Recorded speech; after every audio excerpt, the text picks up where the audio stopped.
In this video, I'll show you how to connect your Philips Roku TV to the internet, to your Wi-Fi network. So let's get started. So first, take your remote control and press the home button on the top right corner.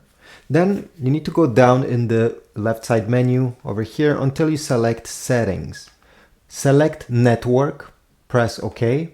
And then you need to go down and select setup connection. Press OK and select wireless. Press OK once again.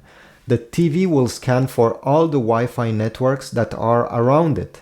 And in a few seconds, you're going to see a list of what it found.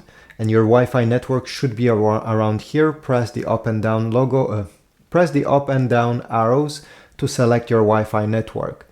If you found out that your network is not on the list, it simply means that you need to bring the TV closer to your Wi-Fi router. It's too far away and it's not able to detect your Wi-Fi.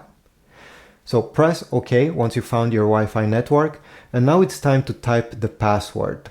If your password has capital letters, you need to select this button over here and it will switch between capital and lowercase.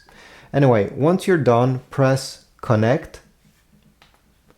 It will connect to your Wi-Fi, give it a few seconds, and this is about it. On the right side over here, you're gonna have more information. And one thing that I like to check is over here, signal strength. So if over here it says poor, there's a good chance that your TV will lag when you're trying to stream content, or if you're on YouTube, stuff like that.